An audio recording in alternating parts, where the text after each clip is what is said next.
बोलो श्री प्राणनाथ प्यारे की, सद्गुरु महाराज की जय। सतगुरु मेरा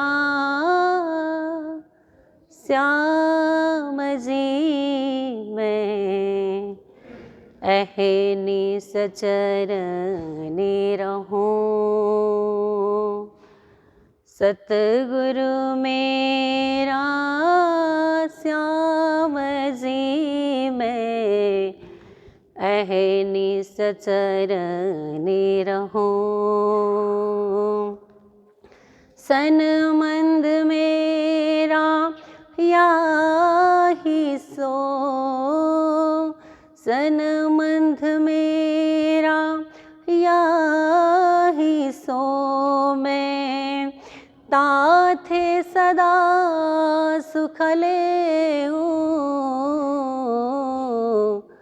सतगुरु मेरा श्याम जी मैं अहनि सचरने रहूं। ये जो माया लोक चौदे, ये जो माया लोक चौदे सब त्रिगुण को विस्तार। ये जो माया लोक चौदे सब त्रिगुण को विस्तार। ए मोह अहम थे उपजे, ये मोह अहम थे उपजे तथे छूटत नाही विकार। ताथे छूटत नाही विकार। सतगुरु मेरा श्याम जी मैं अहनि सचरने रहूं। जा कारण माया रचे, जा कारण माया रचे शास्त्र भीति न करन। जा कारण माया रचे शास्त्र भीति न करन। खेल भी देखहि, खेल भी देखहि और अर्थ बिलीन।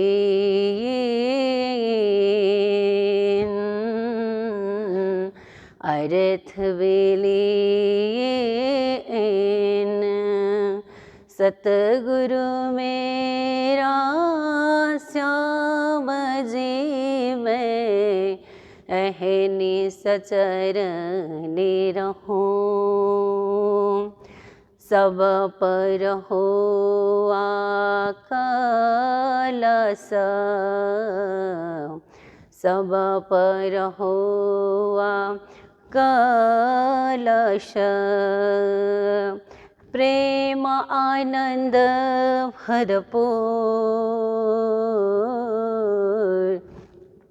सब पर हो कलश प्रेम आनंद भरपूर। मोहमत मोह अहम ओढ़्यो, मोहमत मोह अहम ओढ़्यो ग्यो अखंड वतनी सूर ग्यो अखंड वतनी सूर। सतगुरु मेरा श्याम जी मैं अहनि सचरण रहूं। सतगुरु मेरा श्याम जी मैं अहनि सचरण रहूं। सनमंध मेरा याहि सो। सनमंध मेरा याहि सो मैं ताथे सदा सुख लऊं। सतगुरु मेरा श्याम जी मैं अहनि सचरण रहूं। अहनि सचरण रहूं। अहनि सचरण रहूं। बोलो सद्गुरु महाराज की। हार हवे ते हूँ बालों रे बाला, घणा दिन हूँ तीरु दे झाल। ज्यारे मैं तमने भीड़या जीवसूं, त्यारे रुदे ठरियूं तत्काल। त्यारे रुदे ठरियूं तत्काल। बोलो कृष्ण कन्हैया लाल की, श्री निजानंद स्वामी की, श्री प्राणनाथ प्यारे की, महारानी बाईजुराज की, महाराजा छत्रसाल की, गुरुजी मंगलदास महाराज की, श्री कृष्ण प्रणामी धर्म की, तीनों पुरी धाम की, सर्व सुंदर साथ की। जीव सकोमल कूपल काड़े प्रणाम। उपस्थित धर्मप्राण शिरोमणि सुंदर साथ जी, माताएं, बहनें, भाइयों, बहुत ही सुंदर अवसर तन मन और वचन को पावन करने के लिए। देखिए, ऐसे तीर्थों में जब हम बैठते हैं, धाम में आते हैं, तो सबसे पहले तो तन पवित्र करने का मौका मिलता है। धाम में जो स्नान होता है, धाम के जल से जो स्नान होता है, उससे हमारा तन पवित्र हो जाता है। धाम में आकर के आरती और पूजा में भाग लेते हैं तो मन पवित्र हो जाता है। और धाम में हम जो कुछ शिक्षा, वाणी, चर्चा, उपदेश जो कुछ हम सुनते हैं, उसे जीवन में अपनाएंगे तो संपूर्ण जीवन हमारा पवित्र होता है। एक के बाद एक। पहले तो तन पवित्र करना ही बहुत जरूरी है। जैसे घर में भी आप देखिए, घर में आप सेवा पूजा करते हैं तो पहले तो नहाना ही होगा।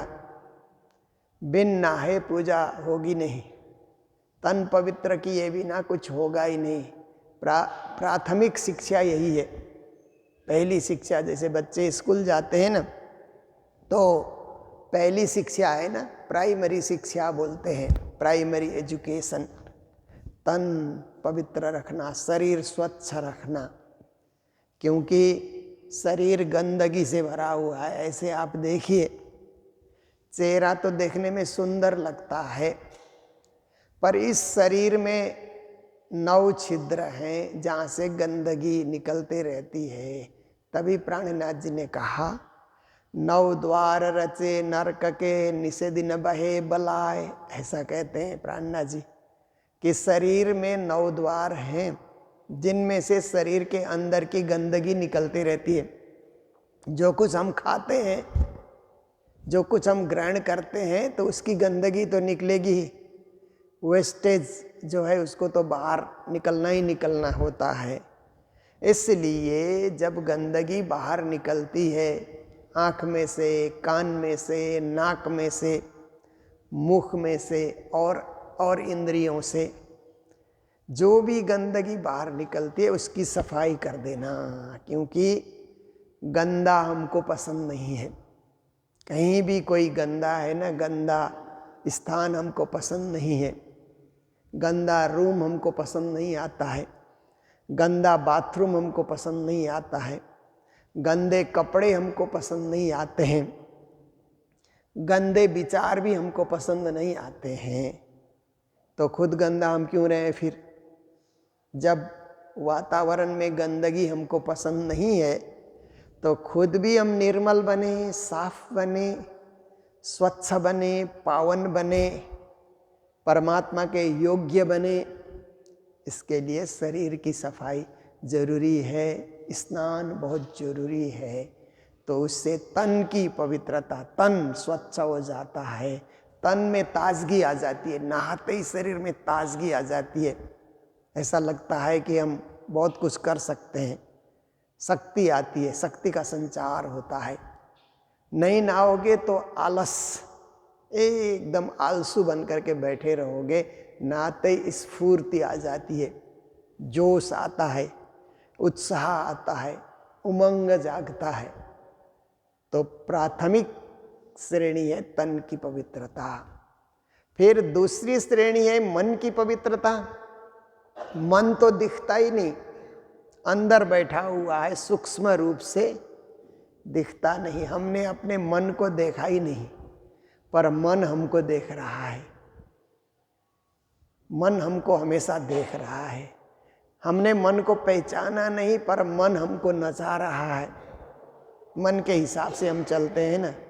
मन किया तो उठते हैं, मन किया तो बैठते हैं, मन किया तो मंदिर में आते हैं, मन किया तो घूमने फिरने निकलते हैं, मन किया तो योगा प्राणायाम व्यायाम हम करते हैं, मन किया तो हम खा भी लेते हैं, पी भी लेते हैं, यार दोस्तों से बात कर लेते हैं। मन नहीं किया तो कुछ नहीं करेंगे। देखिए कैसे मन हमको नचा रहा है, सब काम मन ही करा रहा है, मन का खेल है। इसलिए मन को पहचानना और मन को दूषित विचारों में न लेकर के जाना, मन को विशुद्ध विचार से जोड़ना। देखिए, क्योंकि कभी कभी मन क्या है, गलत गलत सोच में चला जाता है। उसको परमात्मा के तरफ सोचने के लिए लगा देना, परमात्मा के तरफ फिरा देना। जैसे प्राणनाथ जी ने गुण फिरावा प्रकरण में कहा ना कि गुणों को संसार के तरफ नहीं, राज्य के तरफ लौटा दो, राज्य के तरफ फिरा दो। ऐसे ही मन को भी राज्य के तरफ फिरा देना कि अरे मन ज़्यादा समय राज्य के तरफ लगा रहा, राज्य को याद कर। जैसे मंत्र का जाप होता है तो मन पवित्र होता है। कई लोग कहते हैं मंत्र जाप की क्या ज़रूरत है, तो मन पवित्र कैसे होगा फिर? मन को धोने के लिए तो मंत्र ही तो है, जिसके जाप से आप निर्मल बन जाओगे। इसीलिए तारतम महामंत्र का 11 बार जाप तो जरूरी है ही। हर प्रणामी को 11 बार, बने तो 108 बार कीजिए, लाभ ही लाभ है। 108 बार महामंत्र का आपने जाप कर लिया, कितनी अच्छी बात है। पर इतना आपसे नहीं बन पड़ता है तो 11 बार कीजिए, शाम सवेरे मिला करके 11 बार आप कीजिए, तब भी आप पवित्र हो जाएंगे। तो मन के मैल को मंत्र ही धोता है, मन को कंट्रोल मंत्र ही करता है, और मन को सही दिशा भी मंत्र ही देता है। राज्य की तरफ मंत्र ही, जब मंत्र जपते हैं तो मन एकदम से सावधान हो जाता है। जैसे मंदिर में आप परिक्रमा कीजिए तो परिक्रमा करते समय में ऐसा लगता है हम घूम रहे हैं। मंत्र जपते हुए कीजिए तो ऐसा लगता है राज्य के चरणों में जा रहे हैं। राजश्यामा राजश्यामा राजश्यामा करके परिक्रमा कीजिए तो ऐसा लगता है राज्य के बिल्कुल करीब करीब हम जा रहे हैं। बिना कुछ बोले बिना कुछ सोचे परिक्रमा कीजिए तो एक घूमना जैसा ही आपका हो गया। इसलिए मन को नियंत्रण में रखने के लिए मंत्र जपना बहुत जरूरी है। फिर जीवन है तन मन वचन। वचन भी हमारे पवित्र हो, पाक और साफ हो वचन, अपवित्र वचन न बोलें, कटु वचन न बोलें, किसी को ठेस पहुँचे, किसी को चोट पहुँचे, किसी को बुरा लगे, ऐसे वचन नहीं बोलना चाहिए। वाचिक उसके लिए कहते हैं कि वाचिक शुद्धता, वचन की शुद्धता, सोच करके बोलना, कोई भी चीज़ बोलने में जल्दीबाजी नहीं करना। फट से बोलेंगे तो कभी कभी क्या है कि वचन अशुद्ध हो जाते हैं। सोच कर बोलेंगे तो शुद्ध वचन, प्रेम के वचन, भाव के वचन, भक्ति के वचन, उपयोगी वचन, किसी के जीवन में सुधार आ जाए, ऐसे वचन हम बोल सकते हैं। इसलिए वचन की पवित्रता के लिए वचन को क्या है, शक्तिशाली बनाने के लिए कम बोलना चाहिए। ज़्यादा बोलने से क्या है कि वचन का संयम नहीं होता है, वाणी का संयम नहीं होता है ज़्यादा बोलने से। इसलिए जितना हो सके कम बोलें हम लोग, ज़रूरत की चीज़ें बोलें, ज़रूरत से ज़्यादा न बोलें, फालतू गपशप न करें। तो क्या है, वचन का भी नियंत्रण होता है और वचन में भी शक्ति आती है। जो वचन आप बोलेंगे सो वचन पूरे भी हो जाएंगे। तो आइए, हम लोगों का तो षट ऋतु का प्रसंग चल रहा है। ऑनलाइन चर्चा में हम लोग वाणी का आस्वादन करते हैं, कराते हैं। तो श्री प्राणनाथ जी महाराज षट ऋतु में अपने सद्गुरु धनी श्री देवचंद्र जी से और अपने धाम धनी श्री राज जी से पुकार लगा रहे हैं, क्योंकि वो नज़रबंद में हैं। वहाँ बैठे बैठे षट ऋतु रास प्रकाश के बाद षट ऋतु ग्रंथ का अवतरण हो रहा है। जीव सको मलकूपल काड़े खिन नव लागी वार। हे धनी श्री देवचंद्र जी महाराज, आप मेरे हृदय में आकर के विराजमान हो जाइए तो तत्काल मेरे जीवन में, जैसे कभी कभी क्या होता है कि शिशिर ऋतु आने से सब झाड़ पत्ते उजड़ जाते हैं ना, पत्ते नहीं रहते हैं, गिर जाते हैं पत्ते और हरियाली गायब हो जाती है। जैसे ही बसंत ऋतु आते ही वर्षा शुरू हो जाती है, थोड़ी थोड़ी करके वर्षा शुरू हो जाती है, तो सब दरख्तों में पत्ते निकल आते हैं, हरियाली निकल आती है, कोपल निकल आते हैं, छोटे छोटे कोपल उसमें निकल आते हैं, किसलय भी उसको कहते हैं। ऐसे किसलय निकल आते हैं तो फिर हरियाली छा जाती है। बरसात होते ही उस उजड़े हुए वन में, उजड़े हुए बाग में भी हरियाली छा जाती है। तो ऐसे ही सद्गुरु आप मेरे हृदय में विराजमान हो गए, आपकी मेहर हो गई तो मेरे जीवन में भी हरियाली आ जाएगी, मेरा जीवन भी लहलहा उठेगा।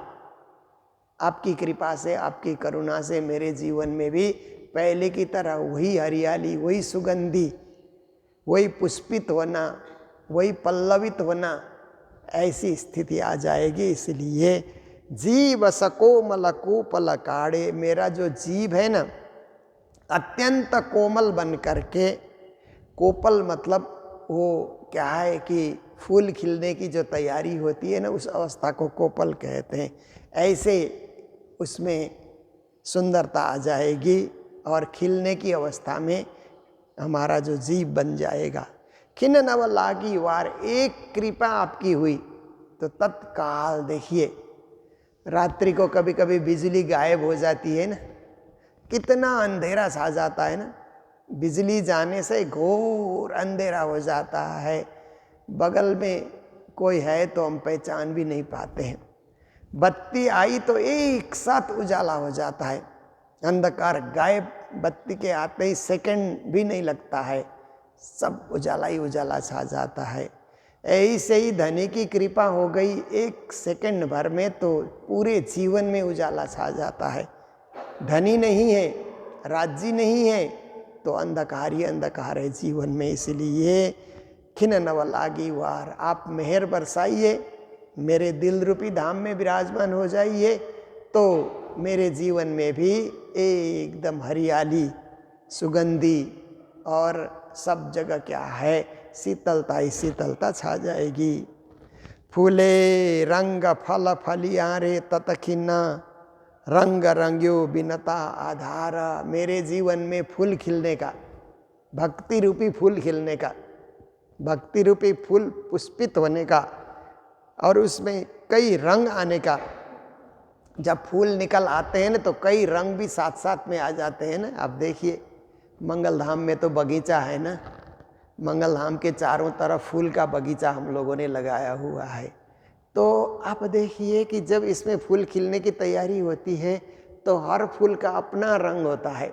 जिस जात का फूल है उसका अपना रंग, उसकी अपनी सुगंधि, उसकी अपनी शोभा, उसकी अपनी सुंदरता। आप देखिए तो ऐसे ही हमारे जीवन में भी राज्य की कृपा हो जाए तो जीवन में फूल खिलने की तरह हमारा जीवन भी प्रफुल्लित होगा। तरह तरह के रंग ढंग उसमें दिखलाई देंगे और फूल खिलने के बाद फल भी निकल आते हैं। ऐसे जीवन में भी क्या है कि भक्ति रूपी फूल खिले तो सेवा रूपी फल, सेवा और साधना रूपी फल भी वहाँ पर दिखलाई देने लगेंगे और उसी समय वो फल परिपक्व भी हो जाएंगे। सेवा हम करके अच्छी तरह से सेवा को हम सजा सकते हैं। रंग लाग्यो बिनता आधार, और सखियों के जीवन में परिवर्तन आ जाएगा और प्रियतम धनी का रंग सखियों के जीवन में भी चढ़ जाएगा। देख देख करके आप जो देखते हैं ना वही करते हैं। जैसे आप देखिए माँ बाप पूजा करेंगे तो बच्चे भी आ जाते हैं पूजा में, छोटे छोटे बच्चे भी आ जाते हैं।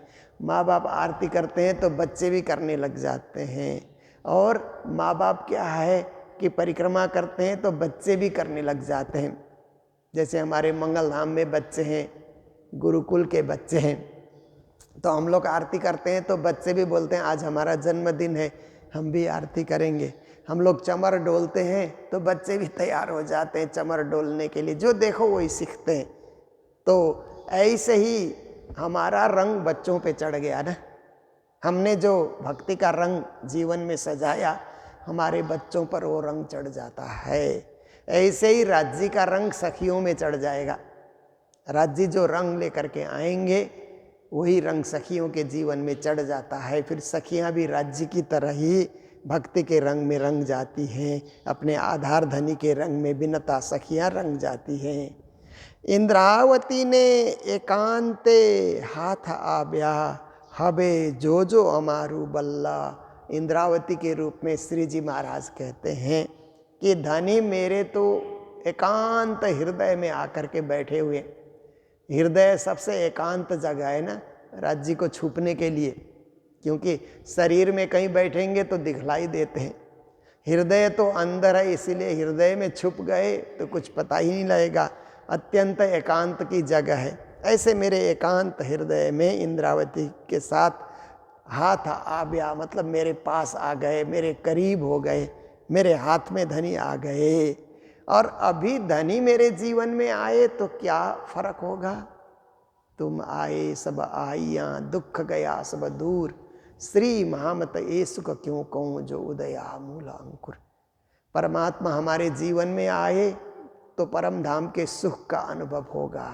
हम परम धाम के आनंद का अनुभव करने लग जाएंगे और संसार का दुख, द्वंद्व, झंझट, झगड़ा, मेरा तेरा, ये सब दूर हो जाएंगे। हम धनी के धनी हमारे क्या लेकर के जाएंगे इस संसार से। सब कुछ यहीं कमाया, यहीं छोड़ना है। केवल परमात्मा की भक्ति हमारे साथ जाएगी, उसको ज़्यादा से ज़्यादा हमें एकत्रित करना है। ऐसे हमें ज्ञान होगा और मन में एक शक्ति का उदय होगा। ते बसीकर करूँ रे तमने, जेने अलगा न था वो ने चल। हे धनी मैं आपको वशीकरण मंत्र के द्वारा अपने बस में करने के लिए समर्पित होकर के आपको बस में करने के लिए कार्य कर रही हूँ। इसलिए धनी मेरे से अलग नहीं हो सकते। देवचंद्र जी और धामधनी प्राणनाथ जी से अलग नहीं हो सकते। जहाँ प्राणनाथ जी हैं वहीं धामधनी है, इसीलिए प्राणनाथ जी को ही धामधनी के रूप में माना जाता है ना। आप देखिए श्री 5 पद्मावतीपुरी धाम पन्ना जागनी यात्रा करते हुए प्राणनाथ जी पहुँचे। तो सब सुंदर साथ इकट्ठे हो गए वहाँ पर। इकट्ठे होने के बाद धाम चबूतरे में तो बंगला जी मंदिर बना, बाद में गुम्मट जी भी बना। धाम चबूतरे के इर्द गिर्द बाहर में सब सुंदर साथ में छोटी छोटी कुटिया बनाई रहने के लिए, क्योंकि घर परिवार छोड़कर आए थे, रहने के लिए वहाँ व्यवस्था की। और अष्टप्रहर की सेवा प्राणनाथ जी की होने लगी। प्राणनाथ जी को ही साक्षात राज्य मान करके, साक्षात धामधनी मान करके, बाईजूराज और प्राणनाथ जी को ही पूर्ण ब्रह्म का स्वरूप मान करके अष्टप्रहर की सेवा वहाँ पर शुरू हो गई। तो राज जी और प्राणनाथ जी में कोई भेद नहीं रहा, देवचंद्र जी और प्राणनाथ जी में भी कोई भेद नहीं रहा। तो यही चीज़ कहते हैं कि हबे अदखिन रे अलगा न करूं, हे वाला जी हम आधा क्षण के लिए भी आपको अलग नहीं करना चाहते हैं। आत्माएं लिदी आत्मा सो बात, मेरी आत्मा ने आपकी आत्मा के साथ अंकमाल कर लिया। देखिए, कभी शरीर से अंकमाल करते हैं ना हम लोग, कोई सुंदर साथ प्रिय मित्र मिल जाते हैं, अत्यंत प्रिय मित्र मिलते हैं तो शरीर से अंकमाल हम लोग कर लेते हैं। तो यहाँ पर प्राणनाथ जी कहते हैं यहाँ तो आत्मा का अंकमाल हो रहा है। मेरी आत्मा सदगुरु के आत्मा से अंकमाल करके एकाकार हो रही है, ऐसी स्थिति आ गई है। जीत्यो मैं तूने जोर करी, अब मैंने आपको जीत लिया है। देखता सर्वसाथ, सब सुंदर साथ देख रहे हैं कि इंद्रावती ने जीत लिया। रास में भी इंद्रावती ने खेल करते हुए राज्य को जीता, और जागनी के ब्रह्मांड में भी इंद्रावती राज्य को जीत रही है। इसीलिए जीत रही है कि उनको राज्य का काम करना है, राज्य का दायित्व, राज्य को काम करने के लिए ज़्यादा व्यस्त होना न पड़े, वो काम इंद्रावती कर दे, इसके लिए इंद्रावती ये सब जिम्मेदारी अपने ऊपर ले रही हैं। तेजसू तेज करूं रे मेलबो, ज्योत ने ज्योत से भेला। अब तेज के साथ तेज मिलाएंगे, जोश के साथ आवेश मिलाएंगे। कहते हैं ना, ए देख दर्शन आवे जोश आवेश। हम स्वरूप का पाठ करते हैं ना, स्वरूप सुंदर सनकूल सकोमल, रूह देख नैना खोल नूर जमाल, फेर फेर महबूब बजे आवत हृदय किया किन्ने तेरा कोल फैले हाल। ये स्वरूप पाठ करते हुए हम कहते हैं कि वो ए देख दर्शन आवे जोश आवेश, धनी को देख करके, धनी के दर्शन करके मन में जोश आता है, मन में आवेश आता है। तो प्राणनाथ जी का जोश और सदगुरु का आवेश, राज्य का आवेश एकाकार होने के बाद अब क्या होता है कि तेज के साथ तेज का मिलान हो गया। ज्योत ने भेला, फिर सदगुरु तारतम मंत्र रूपी ज्योत लेकर के आए। प्राणनाथ जी तारतम ग्रंथ का उदय कर रहे हैं। तो तारतम मंत्र और तारतम ग्रंथ दोनों ज्योति का एक दूसरे में मिलन हो रहा है। ज्योत और ज्योत आपस में मिल रहे हैं। आप देखिए, दो ज्योत अलग अलग जलाइए तो दोनों का अपना अपना प्रकाश होता है। दोनों ज्योत को इकट्ठा करके जलाइए तो और ज़्यादा प्रकाश निकलता है। तारतम मंत्र का अपना ज्योत है, अपनी शक्ति है। तारतम ग्रंथ की अपनी शक्ति है। मंत्र और ग्रंथ को एक करके आप जब पढ़ेंगे, पाठ करेंगे, पारायण करेंगे, जीवन में अपनाएंगे तो महाज्योति प्रकट होने का आपको अनुभव होगा। यही श्री जी महाराज बता रहे हैं। अंग सदीवे छेरे इकट्ठा, पर आत्म ने भेला। ऐसे तो परम धाम में हमारा पर आत्म स्वरूप इकट्ठा बैठा हुआ है। जितने भी 12,000 सखियां हैं, उन सब का पर आत्म शरीर तो परम धाम में सट करके बैठा हुआ है, एक दूसरे से एकदम। बीच में हवा निकलने के लिए भी जगह नहीं है। ऐसे होकर के परम धाम में बैठे हुए हैं। फिर भी संसार में आने के बाद ये मेरा, ये तेरा, ये अलग, ऐसे करते हुए हम अपना अपना भिन्न भिन्न अनुभव हम कर रहे हैं। पर जब ज्ञान की प्राप्ति होती है तो न तेरा न मेरा, ये सब झूठा झमेला सब राज्य का है, उनका दिया हुआ। शरीर भी उनका दिया हुआ, परिवार भी उनका दिया हुआ, धन भी उनका दिया हुआ, जमीन जायदाद भी उनका दिया हुआ, यावत पदार्थ उनका दिया हुआ है। हम भी उनके ही हैं। ऐसा विश्वास हो जाता है जब तारतम का प्रकाश हृदय में छा जाता है। अनेक वासनाओं तमे ओलखियो, प्राणनाथ जी देवचंद्र जी को कह रहे हैं कि हे धनी श्री देवचंद्र जी, आपने अपने जीवन काल में अनेक ब्रह्म वासनाओं का परख किया। क्योंकि देवचंद्र जी महाराज में ऐसी शक्ति थी कि कोई दरवाजे से चल करके आता था ना, फट से पहचान जाते थे, ये गुणवंती बाई है, ये धन बाई है, ये रतन बाई है, ये इंद्रावती बाई है। ऐसे करते हुए चल करके आते ही उनकी आत्मा को परख लेते थे। ये शक्ति देवचंद जी महाराज में थी। तो 313 परम धाम की आत्मा को सदगुरु महाराज ने परखा। ये बीतक में लिखा हुआ है। बीतक में जो सेवा पूजा का प्रकरण है, अंतिम प्रकरण, उसमें लिखा हुआ है कि धनिश्री देवचंद्र जी ने 313 आत्माओं को परखा। तो इंद्रावती कहती है कि हे धनी जी, आपके पास ऐसी क्षमता थी कि आप देखते ही उसकी चाल को देख करके आप पहचान जाते थे ये कौन सी ब्रह्मात्मा है। आपने पहचान लिया, सखियों को पहचाना। पण मैं ओ लख्यो धाम धनी, पर मैंने तो आपको ही पहचान लिया।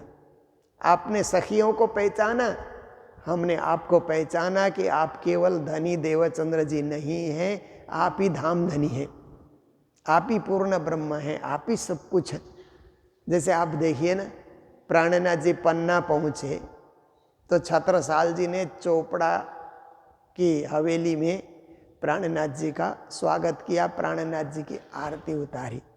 तो आरती उतारने के बाद, आरती उतारते हुए छत्रसाल जी कहते हैं त्रिगुण फांस के फन, पहले तो पूर्ण ब्रह्म ब्रह्म से न्यारे, आनंद अखंड अपारे। फिर आगे कहते हैं त्रिगुण फांस के फंद परे ते सो फंदा निरवारे, जानी के मूलधनी अंगना अपने सो घर आए हमारे। मूल धनी ने मुझे अपनी अंगना जान करके मेरे घर आए। तो इसका मतलब है कि धनी जी सखियों को पहचानते हैं, पर इंद्रावती कहती है मैंने तो धामधनी को ही पहचान लिया। छत्रसाल जी ने प्राणनाथ जी को पहचाना कि यही पूर्ण ब्रह्म हैं, जो अक्षर ब्रह्म से भी न्यारे हैं। तो ये पहचान वाली बात है।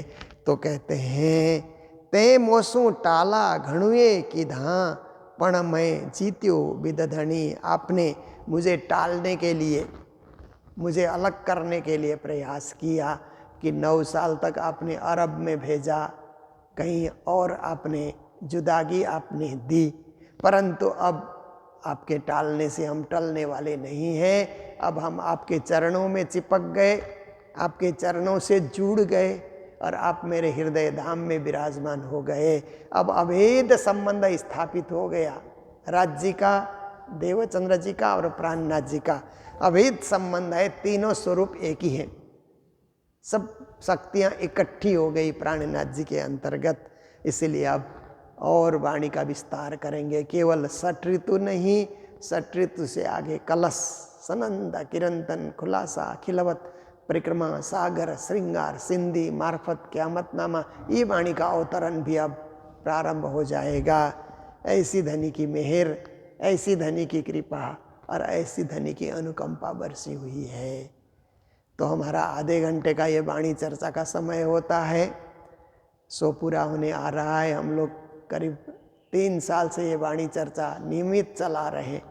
केवल मंगल धाम से नहीं, बाहर भी जहाँ जाते हैं तो सुबह सुबह 7 बजे वाणी चर्चा का हमारा समय होता है। और हमारे बहुत सारे सुंदर साथ यूट्यूब के माध्यम से, प्रणामी मीडिया यूट्यूब के माध्यम से वाणी चर्चा सुनते हैं, जीवन को धन्य बनाते हैं। तो आज इन्हीं शब्दों के साथ आज के दिन मंगल धाम में भंडारे की सेवा आई है। मुंबई निवासी माताजी बेलूबेन पुरुषोत्तम भाई चौहान, जो अत्यंत प्रेमी सुंदर साथ माताजी थी। पुरुषोत्तम भाई भी बड़े प्रेमी थे और बेलूबेन भी बहुत प्रेमी थी। हम लोग बम्बई जाते, गुरुजी की शिष्या थी, हम लोग मुंबई जाते हुए मिलते थे उनसे। तो उनकी पुण्यतिथि है आज, इसीलिए उस पुण्यतिथि के उपलक्ष्य में उनके सुपुत्र हरेश चौहान और पुत्र वधू पुनीता, फिर उनकी पुत्री है ऋतु और उनका विवाह हुआ है सिद्धार्थ परमार से। तो सपरिवार को बहुत बहुत बधाई, मंगल बधाई देते हैं और धामवासी आत्मा के प्रति श्रद्धांजलि व्यक्त करते हैं। उनकी तरफ से राजभोग और भंडारे की सेवा है, तो उनको मंगल बधाई देते हुए आज के प्रसंग को यहीं विराम दे रहे हैं। जय जयकार के साथ बोलो कृष्ण कन्हैया लाल की, सद्गुरु महाराज की, सर्व सुंदर साथ की। अनेक वासनाओं तमे ओलखियो, पना मैं ओलख्यो धाम धनी।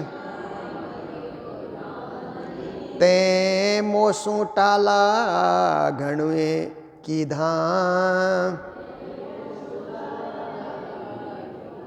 पण मैं जीत्यो विदधानी। पण मैं जीत्यो विदघाणी। बोलो श्री प्राणनाथ प्यारे की, श्री धाम के धनी की। प्रणाम।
जप